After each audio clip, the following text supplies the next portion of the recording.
Hi guys, so a lot of you guys have seemed to like the episode 74 where I spoke about defining success. In today's episode, I'm going to talk about how to measure success. But don't worry guys, it's just not me babbling all day long. I have few guns with me. So without any further ado, let's get started.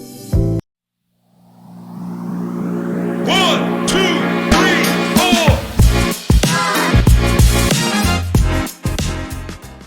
Guys, I was really excited for this episode.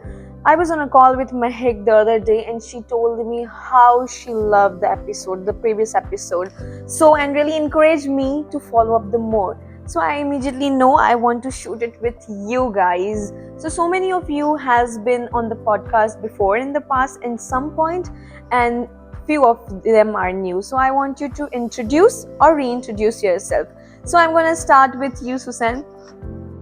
Hi guys, my name is Emmanuel. I am a brand strategist at Apple. I work across various departments around the globe annually, and we do really good work there. Oh, Apple. Hey guys, my name is Padisha Budhoria and I am a marketing research analytic for McKinsey, and I work on delivering key insight and across different industries. Hi, my name is Fikayo and I am a strategic communications officer with the UN. I help communicate the UN's impact, priorities on the world. Hi guys, my name is Himanshu Pratap. I'm the owner of brand Idiotic Media. I work as a bridge between the content creators and the organizations who are seeking the talent. I also manage the marketing operations of my company. Hi everyone, my name is Dorcas and I'm the Marketing Communications Manager at Shell. I'm responsible for planning and executing integrated marketing campaigns. So guys, it's not secret that each of you have successful marketing experiences, and I want to pick up some of the brains to know that how you all measure your marketing campaigns that have been successful. What I have been doing is that I have been reading lately, and I have read an article from Word Advertisement Research Center, and I have gained a lot of insight from them. And I want you guys to let me know that how you measure the marketing campaigns, and I have few questions to ask each of you. So I'm really excited about that. So I'm gonna pick my tab and read the question for you guys because it's way too long for me.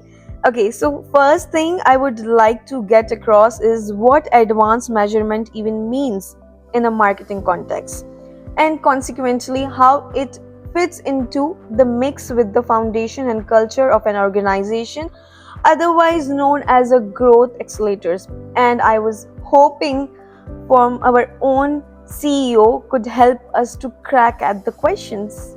Advanced measurement, which makes sense if you will analyze your current data with your past data. For example, what your marketing team is doing right now. If you don't know how to proceed further and you will not analyze your past data, you won't be able to make the strategies which needed. If I talk about the quick results, there is no quick results when you are proceeding with your marketing. It will take time. It's a matter of what to do, how to do, and what's not working. When a company's growth accelerates, everyone is seeking that what they are doing, because it's very important that your team understand your marketing strategy. Till the time, if your culture is not defining that you are making the right decision and the better decision, you won't be able to grow faster.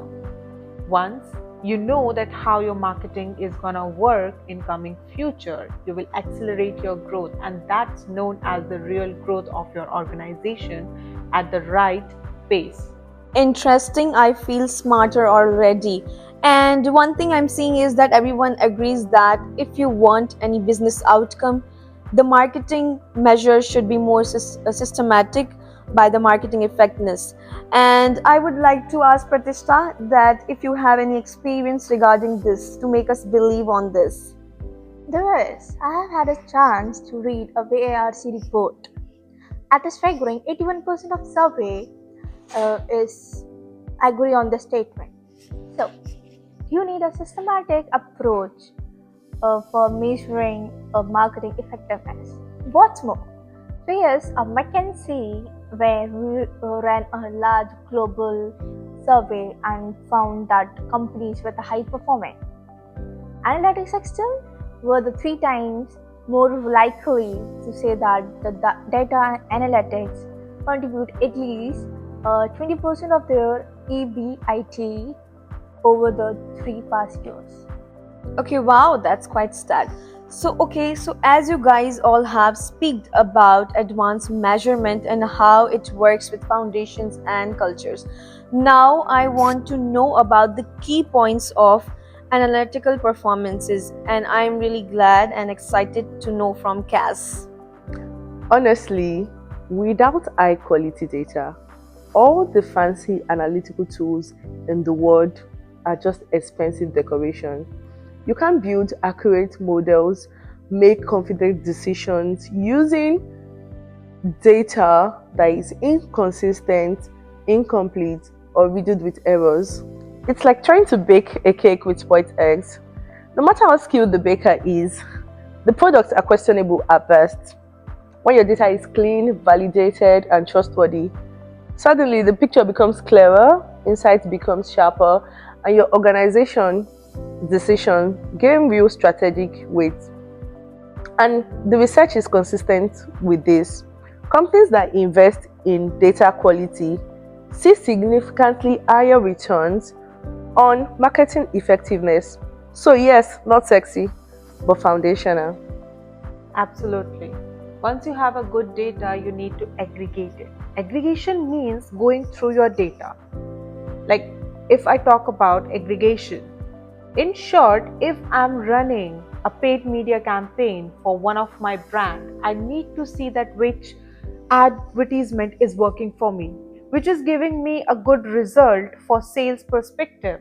If two of them are working, I'll see is the third one giving me the right results or not. If not, I'll stop that and I'll proceed with a new idea. It's all about how I divide my ideation according to the goal I want to achieve. And having that strategy is really, really needed, because if you don't have that ideation in your mind that how I'm going to achieve that target, you won't be able to do it. And that needs to be understandable by your team as well. Okay, so building up from where Cass and Imanshi stopped, the next ideal step would be timely access to insights. Because the insights get to the decision makers 6 months late, we might as well just hand deliver them by carrier pigeons.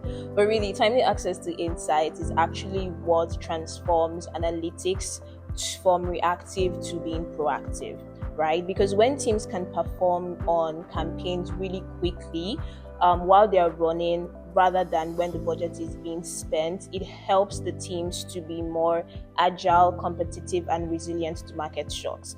And even a study by Columbus in 2020 actually shows this, that organizations who actually have real time measurement frameworks tend to outperform their peers in speed, resilience, and efficiency. So timing isn't just important, it's like a competitive advantage.